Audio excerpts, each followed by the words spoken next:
Assalamualaikum warahmatullahi wabarakatuh. Kami calon guru penggerak angkatan 7 Kabupaten Biren.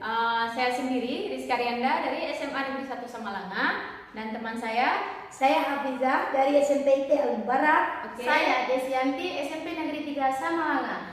Kami akan melaksanakan praktek coaching dengan menggunakan alur tirta sebagai bentuk tugas kami sebagai calon guru penggerak angkatan 7 di demonstrasi kontekstual modul 2.3, yaitu coaching untuk supervisi akademik. Selamat menyaksikan. Baik, pada kasus ini yang berperan sebagai observer yaitu saya sendiri Desianti dan Saya Hafizah sebagai coach. Dan saya Rizka Rianda sebagai coaching. baik, selamat menyaksikan. Assalamualaikum Bu Hafizah. Waalaikumsalam Bu Desi. Gimana kabarnya hari ini? Alhamdulillah baik Ibu. Baru selesai ikut P3K ya? Iya Ibu. Gimana? Alhamdulillah Bu. Lancar ya? Pengumumannya. Amin, semoga lulus Bu ya. Nah Bu, hari ini kan kita akan melaksanakan coaching. Jadi nanti saya akan menjadi observer Ibu ya. Jadi Ibu akan melakukan coaching bersama siapa? Jadi kan saya hari ini Bu Desi akan melakukan coaching bersama Ibu Rizka Rianda. Oke, Kebetulan Bu Rizka itu teman rekan kerja saya. Oke, baik Ibu. Nah Bu, sebelum kita melaksanakan coaching ya kan, ada beberapa pertanyaan pra-supervisi yang ingin saya tanyakan kepada Ibu. Langsung saja Bu ya. Oke Bu, nanti ketika Ibu melakukan coaching, rubrik penilaian seperti apa yang Ibu lakukan pada saat melakukan coaching nanti? Di saat saya melakukan coaching dengan Ibu Rizka, saya akan menggunakan rubrik penilaian alur tirta. Alur tirta Bu ya. Nah Ibu, kan di alur tirta itu nanti ada beberapa kompetensi inti Bu ya. Seperti yang sudah kita tahu, jadi ada 3. Boleh saya tahu nanti kompetensi mana yang ingin Ibu kembangkan? Kompetensi yang akan saya kembangkan di saat saya menjadi coach bagi Ibu Rizka, saya akan mengembangkan kompetensi yaitu pertanyaan yang berbobot, mengembangkan pertanyaan yang berbobot. Oke, baik Ibu. Jadi pada bagian menanyakan pertanyaan berbobot Bu ya. Ibu nanti waktu saya melakukan supervisi, seperti apa Ibu yang ingin Ibu kembangkan lebih spesifik lagi mengenai pertanyaan yang berbobot itu? Jadi yang akan saya kembangkan di saat saya menjadi coach, saya akan mengembangkan pertanyaan yang berbobot itu dengan menggali berbagai informasi yang disampaikan nanti oleh Ibu Rizka tentang permasalahannya, dan dari informasi tersebut saya bisa mengembangkan pertanyaan yang berbobot. Jadi saya akan mengajukan pertanyaan yang berbobot kepada Ibu Rizka untuk menggali informasi berdasarkan masalah yang dihadapi oleh Ibu Rizka. Oke, luar biasa ya Bu ya, semoga berjalan lancar. Nah Ibu, ini pertanyaan yang terakhir Bu ya. Dari yang Ibu sampaikan tadi, indikator ketercapaian dari tujuan pengembangan yang Ibu inginkan seperti apa nanti Bu? Kalau indikator yang saya inginkan yaitu coach saya mampu mendapatkan solusinya sendiri berdasarkan permasalahan yang dia hadapi. Jadi dia menemukan solusinya. Jadi ada indikator yang harus dia capai. Apa yang menjadi kompetensi intinya di situ. Baik Ibu, kita sudah selesai dalam beberapa pertanyaan pra-observasi. Nanti izinkan saya Bu ya untuk mengobservasi Ibu bersama rekan Ibu. Baik Ibu, langsung Ibu bisa memulai observasi dan saya akan melakukan observer. Ya, izin Bu, saya akan memanggil si coach saya dulu, Ibu Rizka. Aduh, Dek Rizka. Silakan duduk Dek Rizka. Terima kasih Bu. Boleh nih ya? Saya minta waktunya sebentar Bu ya. Boleh Bu. Saya lihat Ibu hari ini kurang bersemangat. Ada yang bisa saya bantu? Ya Bu. Coba aja. Kalau kita bilang sekarang permasalahan itu udah terlalu banyak ya. Ya. Hari ini deadline tugas, belum lagi kewajiban kita sebagai guru kan. Jadi di sini yang mau saya ceritakan yaitu saya sebagai wali kelas nih di sekolah. Jadi banyak sekali siswa-siswa saya kira-kira ini jarang sekali ke sekolah. Mereka sering libur. Jadi ini kan merupakan tanggung jawab saya ya sebagai wali kelas ya. Apalagi kalau guru-guru lain tahu permasalahannya jadi tambah besar. Jadi kepala saya ini muat nih memikirkan hal tersebut kan. Iya. Jadi gini deh kan, dari obrolan kita hari ini, apa sih yang akan diharapkan hari ini? Jadi yang saya harapkan hari ini saya bisa mendapatkan solusi terhadap masalah yang sedang saya alami. Ini kan bisa kita bilang masalah kita sebagai guru, sehingga kita bisa mendapatkan permasalahan ini tanpa guru-guru lain tahu nih. Berarti kita harus bisa menyelesaikannya sendiri dulu. Oke. Jadi menurut adik kan hal apa yang membuat murid-murid adik di sekolah itu sering libur sekolah? Coba adik ceritakan dulu. Mungkin kalau kita lihat-lihat itu yang pertama nih ya, anak-anak sekarang menggunakan HP itu udah kalau nggak ada HP mereka nggak tenang, harus HP dulu. Berarti gadget itu kan ada hal bisa jadi positif dan juga negatif kan. Itu juga bisa menjadi bisa membantu mereka dalam mengerjakan tugas dan juga bisa membuat mereka lalai akan tugas mereka sebagai siswa. Kenapa?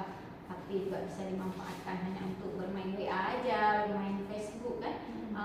Mungkin itu salah satu hal pertama yang membuat mereka itu malas ke sekolah.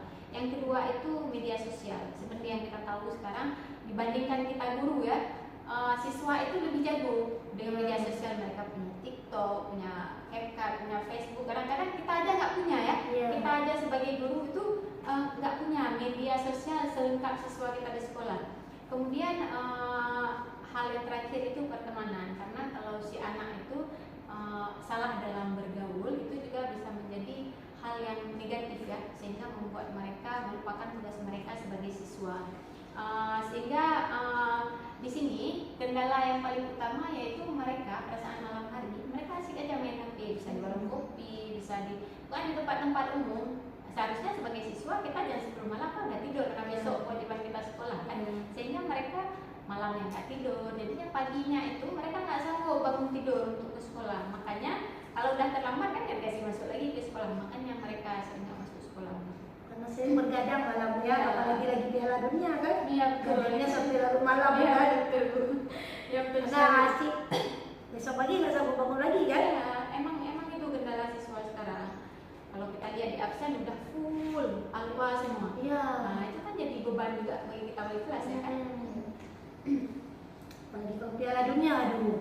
Iya, betul sekali. Sampai pagi pun mereka sanggup bergadang. Iya, yang penting jangan disuruh belajar malam hari. Jadi gini kan, kira-kira apa saja yang membuat murid adik itu di sekolah tidak libur lagi? Artinya mereka tidak libur sekolah. Ya. Coba adik ceritakan. Mungkin langkah pertama yang bisa saya lakukan, saya bisa memanggil si siswa itu sendiri. Kita menanyakan dulu kenapa dia. Ini kan yang tadi asumsi kita sebagai guru kan. Kelihatannya kan kita belum tahu maksudnya permasalahan dari dia sendiri. Saya panggil dia dulu, saya diskusi dulu dengan dia, kemudian saya berbincang secara personal dengan si siswa itu sendiri.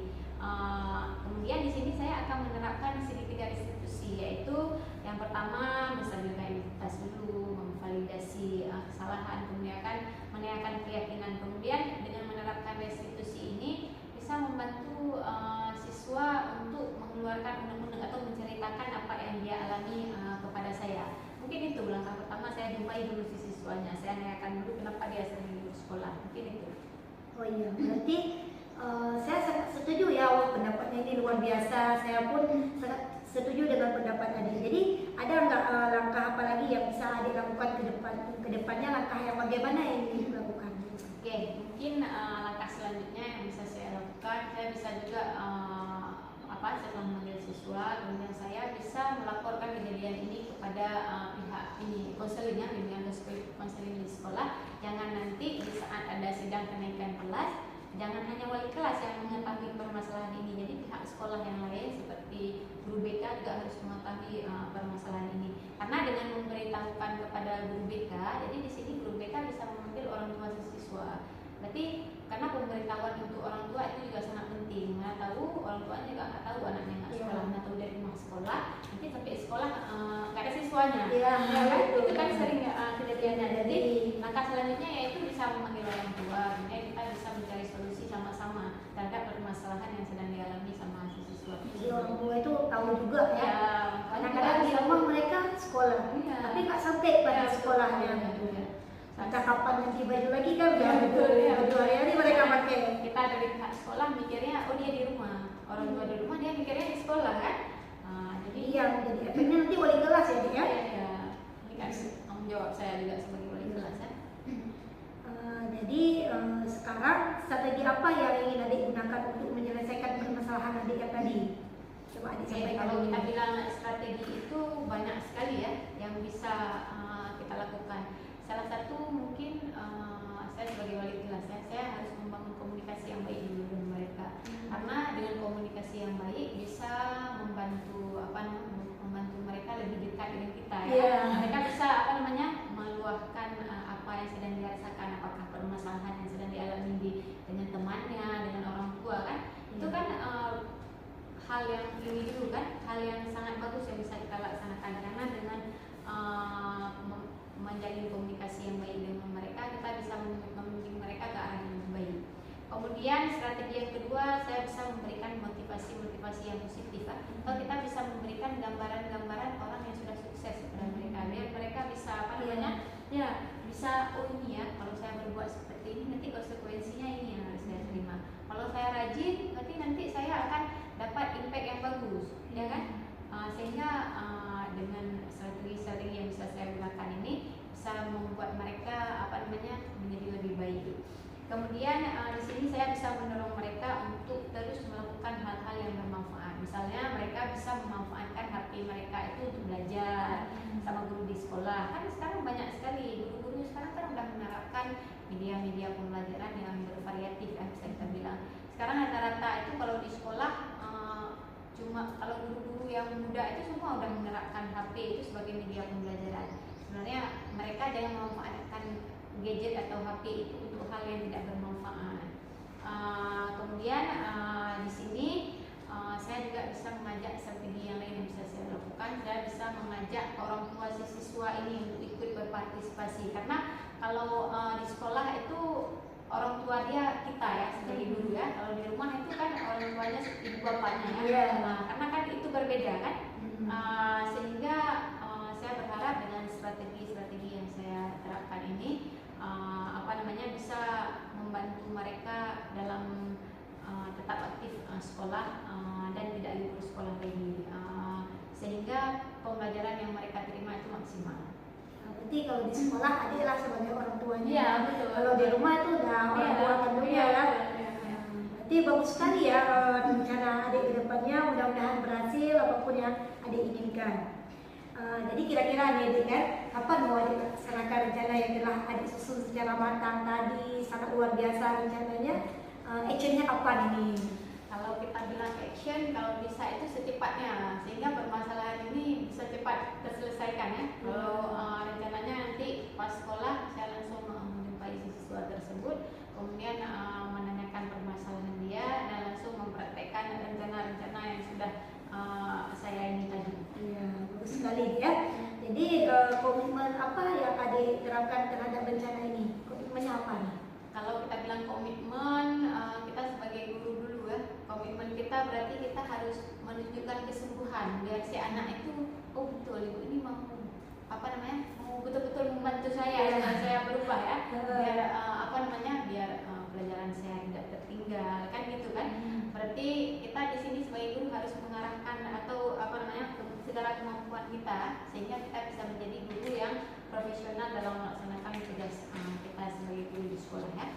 Kemudian berdasarkan permasalahan yang saya alami ini juga tanggung jawab saya ya, tanggung jawab saya sehingga proses belajar mengajar itu di kelas itu bisa berjalan sesuai dengan yang direncanakan, sehingga siswa itu bisa aktif dari pagi dan sampai pulang sekolah, sehingga tidak ada lagi siswa yang berkeliaran di luar atau jarang ke sekolah. Itu kan bisa menghambat proses belajar ya kan.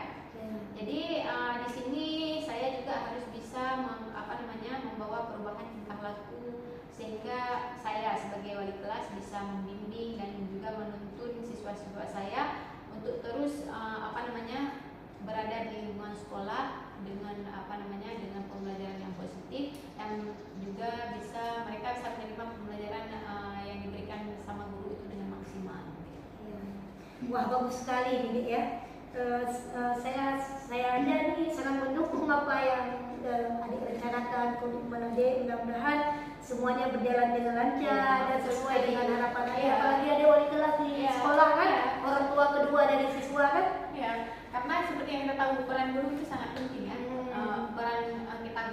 sekolah, sedangkan peran orang tua itu di rumah ya.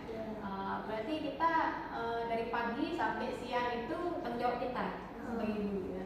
Jadi setelah pulang sekolah itu udah ada di tanggung jawab orang tuanya. Tanggung jawab orang tuanya. Kita sebagai wali kelas pun memantau terus anak didik kita ya, semoga mereka berhasil sesuai dengan apapun yang mereka inginkan. Ya, Sukses betul. nantinya, bisa berkembang sesuai potensinya, jangan bergadang lagi kan? Ya, Itu luar biasa. Jadi ini kan adik udah menyusun semua rencana tadi kan. Nanti kakak tunggu kabar baiknya. Oke, Bolehlah kirim hasilnya terhadap Nanti kita rencana sharing ini. di- Ya, sharing ini. Ya, tak tunggu hasilnya ya. Oke, baik. Terima Bagus kasih. sekali ini hari ini. Gimana? Udah kelas hari ini? Udah mulai nih. Apa namanya? Udah mulai liga ya. Udah Ya. mulai liga, udah tersalurkan semua apa yang unek-unek dalam hati ya. Oke. Solusinya juga udah ada tadi Ya, kan? oke, terima kasih banyak. Ya, solusinya ada di diri sendiri. Iya betul. Sebenarnya kita udah punya solusi, cuma kita nggak punya cara untuk mengeluarkannya ya. Ya. Setelah bercaring-caring tadi udah Ya. ada solusinya. Luar biasa pun rencananya ya. Oke, terima kasih Selaku wali banyak. kelas ini the best lah. Oke. Membimbing anak didiknya. Ya, terima kasih banyak untuk waktunya hari ini ya. Jangan lupa nanti kirim prosesnya ya. Baik. Oke. Baik. Kalau adik punya masalah nanti kapanpun bisa telepon kakak bisa bantu ya. Oke, terima kasih. Saya izin apa namanya keluar ya. Iya, terima kasih Terima banyak. kasih banyak. Atas waktunya. Oke, Ibu Afiza, gimana perasaannya udah melakukan coaching ya? Luar biasa ya saya Sangat lihat. lega Bu, bisa membantu adik Rizka tadi. Baik, Ibu Hafiza. Jadi saya pun sudah melakukan observasi ketika Ibu melakukan coaching tadi. Sudah melihat juga ada beberapa catatan kecil untuk saya. Nah, Ibu setelah Ibu melakukan coaching, apa nih yang sudah Ibu lihat, yang sudah Ibu lakukan ketika coaching, dan yang menjadi indikator tercapaian pengembangan yang sudah Ibu lakukan tadi? Yang sudah saya lakukan yaitu mengajukan pertanyaan berbobot. Jadi saya di situ tadi menggali informasi ataupun masalah yang dihadapi oleh si coach saya melalui pertanyaan yang berbobot. Jadi setelah saya gali, si coach ini dapat mengeluarkan semua permasalahannya, dia dapat menceritakannya dengan rileks, lugas, pokoknya nyaman seperti sahabat lah gitu. Seperti itu Bu ya. Luar biasa sekali memang. Ini ada beberapa catatan yang memang sudah saya tulis ya Bu ya. Jadi yang saya lihat di sini, saya salut, keren coaching yang Ibu lakukan tadi. Kelihatan dari Ibu ketika Ibu menanyakan pertanyaan berbobot. Jadi terasa sekali tadi si coach langsung mengeluarkan perlahan-perlahan, kayak terpikirkan kembali apa yang dia sampaikan. Kemudian dia pun menikmati proses yang Ibu lakukan dengan mengalir dengan baik. Kemudian yang saya lihat di sini juga saya terkesan sekali pada ini Bu, mitra yang baik. Kelihatan bahwa Ibu seperti bukan sedang coaching, lebih dari sharing ataupun obrolan yang hangat dan menarik ya. Luar biasa Ibu. Jadi alur kita juga bagus Bu. Di situ sudah ada tujuan. Ibu kelihatan tadi waktu Ibu melakukan coaching adanya identifikasi. Kemudian yang paling bagus ini Bu ya, tentang menanyakan pertanyaan yang berbobot. Keluar ide, coaching menikmati, Ibu pun langsung mengorek-ngorek ya, luar biasa. Kemudian juga adanya terakhir tanggung jawab serta komitmen. Ibu kemudian dari yang saya lihat coaching sudah oke. Pertanyaan terakhir ini Bu, dalam kompetensi saya tadi Bu ya, kompetensi apa lagi yang ingin Ibu kembangkan untuk coaching berikutnya? Tadi sebelum Ibu melakukan coaching kan ada pra-coaching. Ibu mengatakan bahwa kompetensi pada saat Ibu lakukan coaching kali ini yaitu tentang menanyakan pertanyaan yang berbobot. Alhamdulillah luar biasa Ibu lakukan. Kira-kira nih untuk kedepannya apa yang akan Ibu lakukan ataupun di bagian mana yang ingin Ibu tingkatkan lagi? Kalau kompetensi ya ini saya tingkatkan lagi di saat melakukan coaching nanti. Saya akan menjadi pendengar aktif. Jadi saya bisa mendengarkan apapun permasalahan yang disampaikan oleh si coach saya. Jadi kita mendengarkan tanpa ada pemotongan pembicaraan. Jadi si coach ini dia dapat menceritakannya secara lugas, secara runtun, apapun yang dia rasakan. Jadi jangan bisa dia bercerita kita potong lagi. Jadi konsentrasinya tidak fokus lagi. Jadi udah mengalir tak ke apa-apa lagi. Tapi kalau kita menjadi pendengar yang aktif, insya Allah si Koci ini lebih leluasa dalam menceritakan permasalahannya, dan dia juga mampu menggali solusi solusi dari permasalahannya tersebut itu, Bu. Oke, luar biasa ya Bu ya. Berarti rencana ke depan memang ketika ini Iya, Bu ya. Jadi saya sudah hadir secara penuh, cuma nanti kita akan mengembangkan yang menjadi pendengar yang aktif lagi. Jadi memang kompetensi inti dari coach ini memang ketiga-tiganya sangat penting. Pertama kita harus hadir secara penuh, jadi pendengar aktif dan mengajukan pertanyaan yang luar biasa memang Bu. Berarti untuk ke depan insya Allah coach-coach akan ditingkatkan di bagian mendengar aktif Bu ya. Ya, jangan potong-potong lah pembicaraan itu.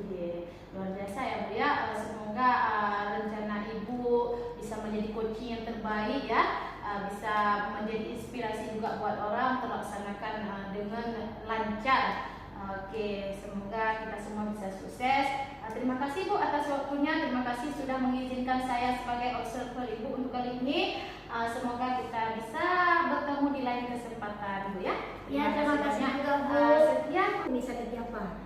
Jadi strategi pertama yang bisa saya lakukan yaitu membangun komunikasi yang baik dengan siswa. Itu yang pertama dulu, itu yang paling penting ya, karena kita sebagai guru kita harus mempunyai komunikasi yang baik dengan siswa kita ya, sehingga mereka bisa melakukan hal yang bermanfaat. Mungkin itu Bu, sehingga mereka bisa rajin ke sekolah dan kita sebagai wali kelas pun tanggung jawab kita terselesaikan. Mungkin itu. Jadi Ibu kapan kira-kira Ibu akan melakukannya? Actionnya kapan? Actionnya secepatnya. Berarti saya ke sekolah nanti langsung menjumpai si siswa itu sendiri. Setelah saya menjumpai si siswanya, saya langsung melakukan aksi yang saya. Insya Allah mudah-mudahan tercapai Bu ya, apa yang Ibu inginkan. Ya. Kemudian komitmen apa yang Ibu rencanakan pada hari ini? Jadi saya berkomitmen untuk terus menunjukkan kesungguhan saya ya sebagai guru, apalagi wali kelas mereka ya.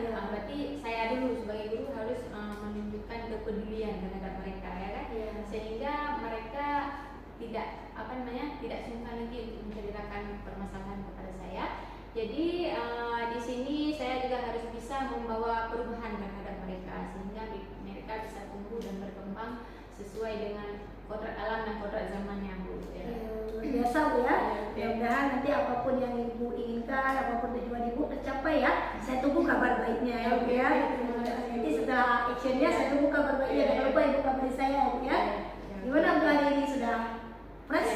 Setelah saya menceritakan permasalahan yang sedang saya alami ke Ibu, agak sedikit lega ya Bu. Jadi tersalurkan apa yang sedang saya ini undang-undang ya Bu, tersalurkan. Jadi lebih sedikit refresh ya, jadi nggak terlalu terbeban lagi. Tidak terbeban lagi. Mudah-mudahan Ibu ya tercapai semuanya ya. Terima kasih Bu. Terima kasih atas waktunya Bu Rizka ya. Terima kasih Bu ya. Sekian untuk hari ini. Assalamualaikum warahmatullahi wabarakatuh. Waalaikumsalam warahmatullahi wabarakatuh. Oke, saya izin permisi Bu ya. Iya. Kembali lagi bersama kami. Jadi pada sesi ini kami bertiga ingin merefleksikan diri terhadap pengalaman kami pada saat menjadi observer. Pertama saya sendiri ketika menjadi observer, ini adalah pertama kali saya menjadi observer. Yang saya rasakan di sini bahwa menjadi observer bukanlah hal yang susah. Kemudian kita harus istilahnya mendengar penuh, kemudian memberi perhatian khusus dan fokus terhadap masalah yang akan kita server ataupun yang akan kita observasi. Kemudian lebih tahu tentang kelebihan dan kelemahan, serta kita bisa menjadi penilai yang baik ya. Dalam istilah bukan sekedar angka, tapi bagaimana kita mampu melihat sesi-sesi dalam hal observasi. Sekian dari saya, silakan Bu Afiza. Jadi pengalaman saya sebagai observer, berarti menjadi observer itu bukanlah hal yang sulit ya, tapi bisa kita katakan mudah di saat kita bisa mengembangkan semua kompetensi inti ini saat menjadi observer. Jadi di saat kita menjadi observer, Berarti kita harus hadir secara penuh di situ. Kemudian kita juga bisa menjadi pendengar aktif, mendengarkan semua praktek coaching yang disampaikan oleh psikot kepada psikoci. Bukan hanya sekedar kita memberikan nilai secara angka, tetapi kita juga menilai secara nyata, secara real apa yang terjadi di saat kita menjadi observer begitu. Oke, silakan Kak Oke, Rizka. yang terakhir refleksi dari saya selama saya menjadi observer pada saat praktek coaching ini. Jadi di sini kita bisa bisa ikut andil ya, terlibat dalam dalam alur praktiknya, sehingga di sini kita bisa mengetahui apa saja format atau penilaian yang digunakan oleh oleh si coach saat melakukan coaching. Kemudian di sini kita juga bisa bisa menerapkan juga kompetensi inti yang akan diterapkan oleh si coach, yaitu hadir secara penuh, menjadi pendengar aktif, dan juga kita bisa melihat sejauh mana atau sebobot apa pertanyaan yang diberikan oleh si coach. Ini sangat bermanfaat. Ini juga merupakan pengalaman pertama, dan yang sangat luar biasa, sehingga kami bisa menerapkannya di sekolah nanti bersama rekan sejawat. Oke, sekian dari kami. Jumpa lagi di sesi berikutnya. Assalamualaikum. Assalamualaikum.